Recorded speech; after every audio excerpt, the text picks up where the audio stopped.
Hello दोस्तों, आज की वीडियो में हम लोग पढ़ेंगे सीटेट पेपर 1 जो कि कक्षा 1 से 5 तक की शिक्षक बनने के लिए सीटेट पेपर 1 की परीक्षा लिया जाता है। ठीक है, तो वह सभी जो प्रश्न आपका पूछा गया था वर्ष 2019 में सीटेट पेपर 1 से हिंदी बाल विकास शिक्षा शास्त्र का, वो सभी प्रश्न मैं आपके सामने लेकर आया हूँ। ठीक है, चैनल पर नए आए हो तो चैनल को ज़रूर सब्सक्राइब कर लीजिएगा। और आज आपकी बाल विकास शिक्षा शास्त्र सीडीपी जो कि वर्ष 2019 8 दिसंबर देख सकते हैं यहाँ 8 दिसंबर 2019 में जो प्रश्न पूछा गया था सीटेट पेपर 1 में, वह सभी प्रश्न आपके सामने आज इस वीडियो के माध्यम से लेकर आया हूँ। चैनल को ज़रूर सब्सक्राइब कर लीजिएगा।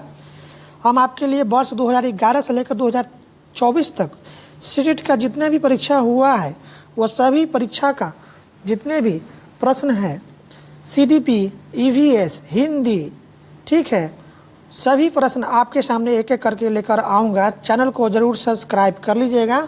और आज हम पढ़ेंगे बाल विकास एवं शिक्षा शास्त्र सीडीपी जो कि 30 नंबर का प्रश्न पूछा जाता है आपका परीक्षा में, वो सभी 30 नंबर आपका आज इस वीडियो में हम पढ़ेंगे। चलिए शुरुआत करते हैं पहला प्रश्न से।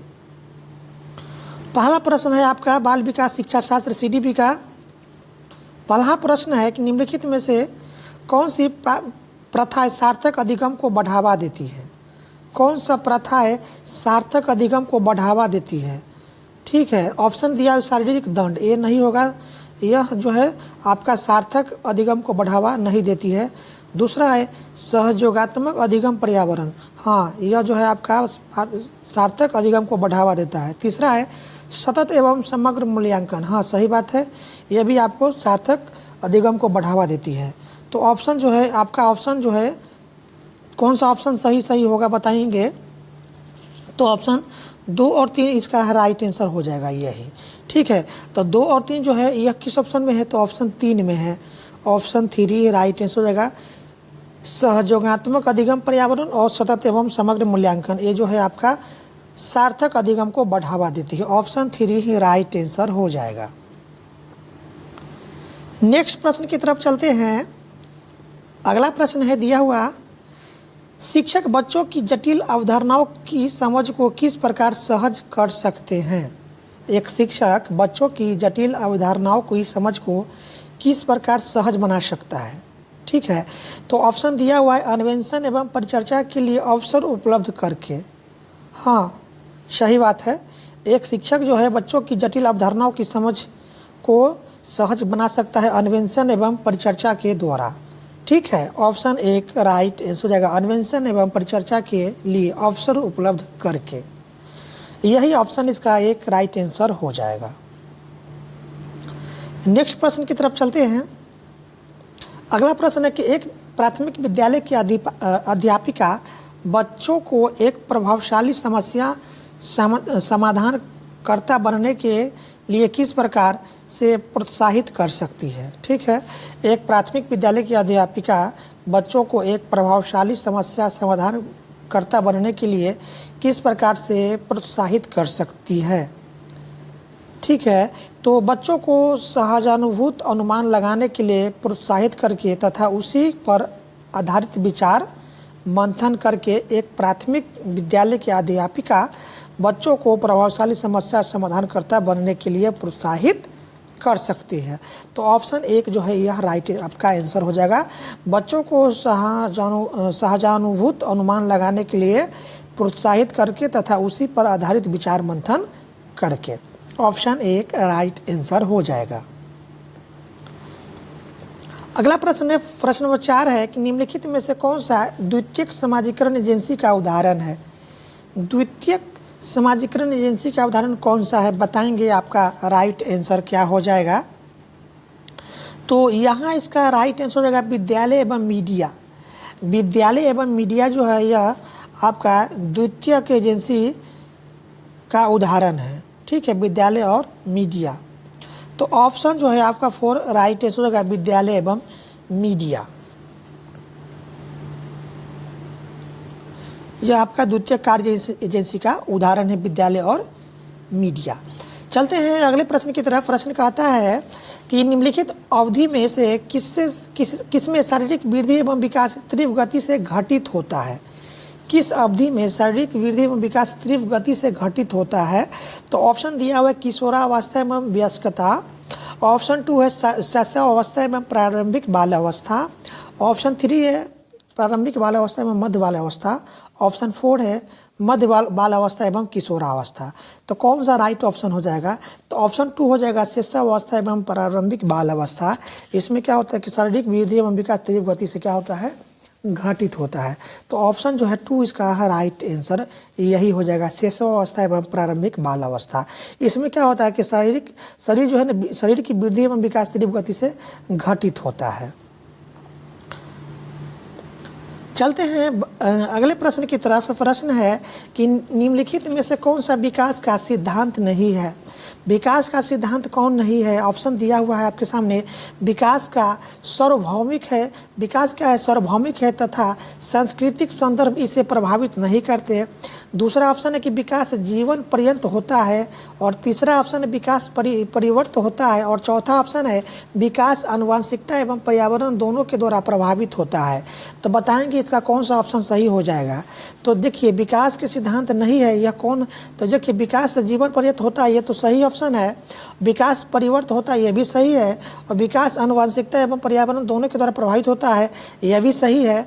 लेकिन यह जो आपका है विकास सार्वभौमिक है तथा सांस्कृतिक संदर्भ इसे प्रभावित नहीं करते हैं, यह सिद्धांत सही नहीं है। तो ऑप्शन जो है ना यही राइट आंसर हो जाएगा, ऑप्शन 1 राइट आंसर हो जाएगा। विकास सार्वभौमिक है तथा सांस्कृतिक संदर्भ इसे प्रभावित नहीं करते हैं।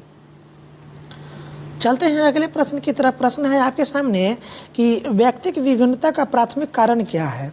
व्यक्तिक विभिन्नताओं का प्राथमिक कारण क्या है बताएंगे। तो आनुवंशिकता एवं पर्यावरण के बीच जटिल पारस्परिक क्रिया, यह जो है आपका व्यक्तिक विभिन्नताओं का प्राथमिक कारण नहीं क्या है, प्राथमिक कारण यही होता है। ठीक है, व्यक्तिक विभिन्नताओं का प्राथमिक कारण है आनुवंशिकता एवं पर्यावरण के बीच जटिल पारस्परिक क्रिया। ऑप्शन जो है 1 इसका आपका राइट आंसर हो जाएगा। चलते हैं अगले प्रश्न की तरफ। प्रश्न नंबर 8 है कि बच्चों में जेंडर रूढ़िवादिता एवं जेंडर भूमिका अनुरूपता को कम करने के लिए निम्नलिखित में से कौन सी पद्धति प्रभावशाली है। तो जेंडर पक्षपात के बारे में परिचर्चा करके, ठीक है, जेंडर पक्षपात के बारे में परिचर्चा करके जेंडर रूढ़िवादिता एवं जेंडर भूमिका अनुरूपता को कम किया जा सकता है। ऑप्शन 2 यही इसका राइट आंसर हो जाएगा, जेंडर पक्षपात के बारे में परिचर्चा। चलते हैं नेक्स्ट प्रश्न की तरफ। प्रश्न नंबर 9 है आपके सामने। प्रश्न कहता है कि निम्नलिखित में से किस वैज्ञानिक ने बच्चों को ज्ञान के सक्रिय जिज्ञासु के रूप में देखते हुए उनके चिंतन पर सामाजिक एवं सांस्कृतिक विषय वस्तु के प्रभाव को महत्व दिया है। कौन सा वैज्ञानिक है जिन्होंने बच्चों को ज्ञान के सक्रिय जिज्ञासु के रूप में देखते हुए उनके चिंतन पर सामाजिक एवं सांस्कृतिक विषय वस्तु के प्रभाव को महत्व दिया है। कौन सा वैज्ञानिक है, वैज्ञानिक का नाम क्या है बताएंगे। तो ये है आपका लेव वाइगोत्स्की। इन्होंने बच्चों को क्या माना है, तो एक सक्रिय और जिज्ञासु माना है। ठीक है, सक्रिय और जिज्ञासु माना है कौन, लेव वाइगोत्स्की बच्चों को, और इन्होंने ही चिंतन पर सामाजिक एवं सांस्कृतिक विषय वस्तुओं के प्रभाव को महत्व दिया है बच्चों के ज्ञान और सक्रिय जिज्ञासु के रूप में। चलते हैं अगले प्रश्न की तरफ। अगला प्रश्न है आपके सामने। प्रश्न कहता है कि भाषा के अर्जन एवं विकास के लिए सर्वाधिक संवेदनशील अवधि कौन सी है। भाषा के अर्जन एवं विकास के लिए सर्वाधिक संवेदनशील अवधि कौन सी है बताएंगे। तो ऑप्शन में दिया हुआ है 4 ऑप्शन, किशोरावस्था, जन्म पूर्व अवधि, प्रारंभिक बालावस्था और मध्य बालावस्था।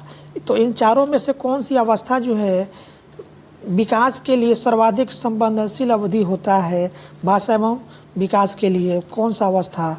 तो ये आपका मध्य बालावस्था। मध्य बालावस्था जो है ये आपका भाषा के अर्जन व विकास के लिए सबसे अधिक संवेदनशील अवधि होता है।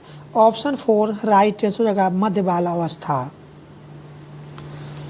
अगले प्रश्न की तरफ चलते हैं। प्रश्न कहता है कि निम्नलिखित में से कौन सी लॉरेंस कोलबर्ग के द्वारा प्रस्तावित नैतिक विकास की एक अवस्था है।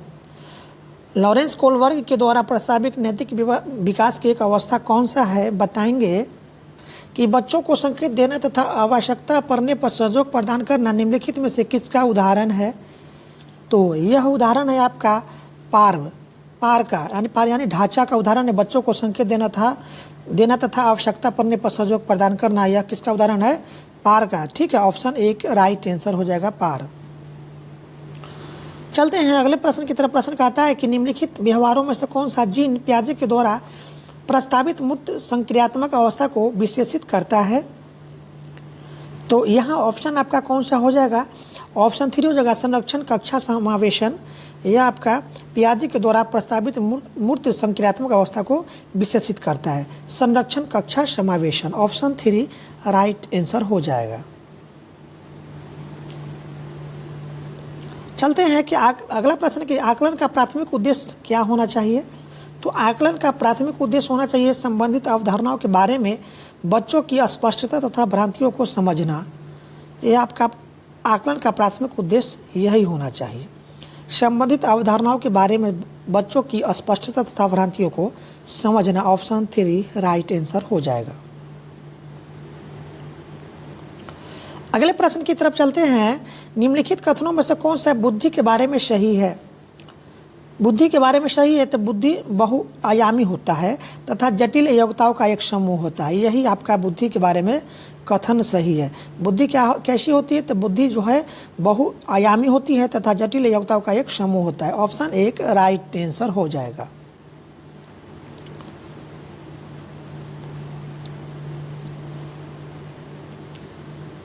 अगला प्रश्न है कि रूही हमेशा समस्या के एकाधिक समाधानों के बारे में सोचती है। इनमें से काफ़ी समाधान मौलिक होते हैं।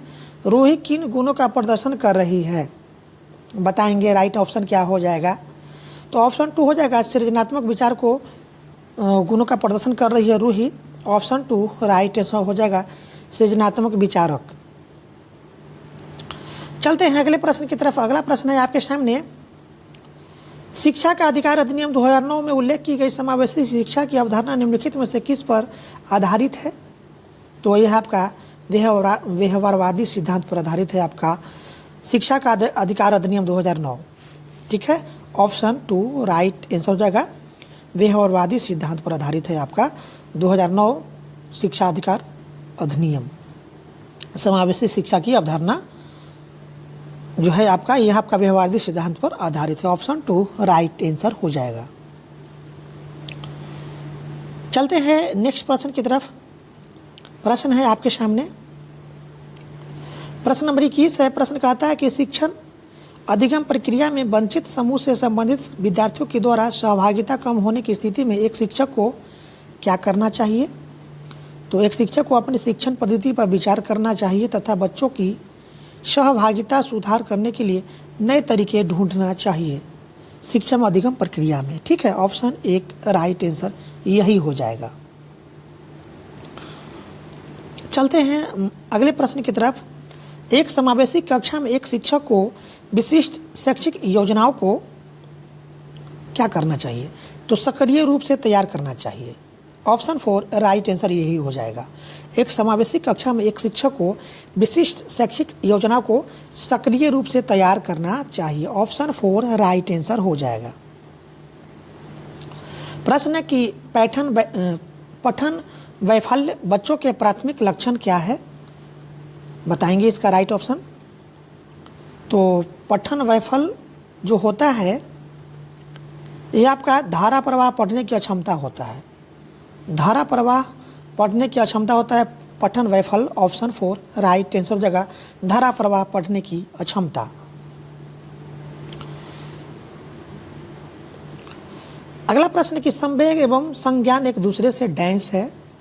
तो संवेग एवं संज्ञान जो होता है एक दूसरे से सन्निहित होती है। कैसा होता है? सन्निहित होती है। ऑप्शन 4 राइट क्या होता है आपका? सन्निहित होता है। ऑप्शन 4 राइट आंसर हो जाएगा, सन्निहित। चलते हैं अगले प्रश्न की तरफ। प्रश्न है कि संरचनावादी ढांचे में अधिगम प्राथमिक रूप से तो अवबोधन की प्रक्रिया पर केंद्रित होता है। ऑप्शन 1 राइट आंसर यही हो जाएगा। संरचनावादी ढांचे में अधिगम प्राथमिक रूप से अवबोधन की प्रक्रिया पर केंद्रित होता है। चलते हैं अगले प्रश्न की तरफ। प्रश्न है आपके सामने। प्रश्न कहता है कि अनेक घटनाओं के बारे में बच्चों के द्वारा बनाए गए सहजानुभूत सिद्धांतों के संदर्भ में एक शिक्षिका को क्या करना चाहिए। तो एक शिक्षिका को प्रतिकूल प्रमाण एवं उदाहरणों को प्रस्तुत करके बच्चों के इन सिद्धांतों को चुनौती देनी चाहिए। ऑप्शन 1 राइट आंसर यही हो जाएगा। चलते हैं अगले प्रश्न की तरफ कि छात्र केंद्रित शिक्षा शास्त्र की क्या विशेषता है। तो छात्र केंद्रित शिक्षा शास्त्र की विशेषता क्या है बताएंगे। तो बच्चों के अनुभव को प्रमुखता देना, बच्चों के अनुभव को प्रमुखता देना यह छात्र केंद्रित शिक्षा शास्त्र की विशेषता होती है। ऑप्शन 3 राइट आंसर हो जाएगा, बच्चों के अनुभवों को प्रमुखता देना। अगला प्रश्न है आपके सामने कि संरचनावादी सिद्धांतों के अनुसार अधिगम के बारे में निम्नलिखित में से कौन सा सही है। तो अधिगम सक्रिय विनियोजन के द्वारा ज्ञान की संरचना की प्रक्रिया होती है, यही आपका कथन सही है। ऑप्शन 1 राइट आंसर होगा, अधिगम सक्रिय विनियोजन के द्वारा ज्ञान की संरचना की प्रक्रिया। अगले प्रश्न की तरफ चलते हैं। विद्यार्थियों को स्पष्ट उदाहरण एवं गैर उदाहरण देने का क्या परिणाम है बताएंगे। विद्यार्थियों को स्पष्ट उदाहरण एवं गैर उदाहरण देने का क्या परिणाम है। तो इसका राइट आंसर हो जाएगा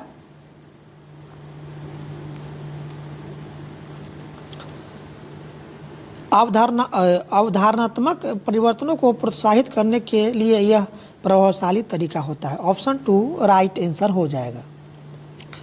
चलते हैं अगले प्रश्न की तरफ। प्रश्न कहता है कि बच्चों को अधिगम गतिविधियों में भागीदारी करने के लिए लगातार पुरस्कार देना व दंड का प्रयोग करने से क्या प्रभाव पड़ता है। तो अधिगम में बच्चों की स्वाभाविक अभिरुचि तथा जिज्ञासा कम होती है। दंड देना या पुरस्कार देने से क्या होता है कि बच्चों में अधिगम की स्वाभाविक अभिरुचि तथा जिज्ञासा क्या होती है, कम होती है। ऑप्शन 1 राइट आंसर यही हो जाएगा, अधिगम में बच्चों की स्वाभाविक अभिरुचि तथा जिज्ञासा में कमी होना। तो दोस्तों इस तरह से आपका वर्ष 2019 में जो आपका हिंदी सीटेट पेपर 1 जो परीक्षा जो प्रश्न पूछा गया था आपका हिंदी से, वो सभी हिंदी का प्रश्न समाप्त हुआ। वीडियो अच्छी लगी तो वीडियो को अधिक से अधिक अपने दोस्तों में शेयर कीजिएगा। चैनल पर नए आए हैं तो चैनल को जरूर सब्सक्राइब कर लीजिएगा। फिर मिलते हैं अगले साल की प्रीवियस ईयर क्वेश्चनों के साथ। वीडियो देखने के लिए आपका बहुत बहुत धन्यवाद।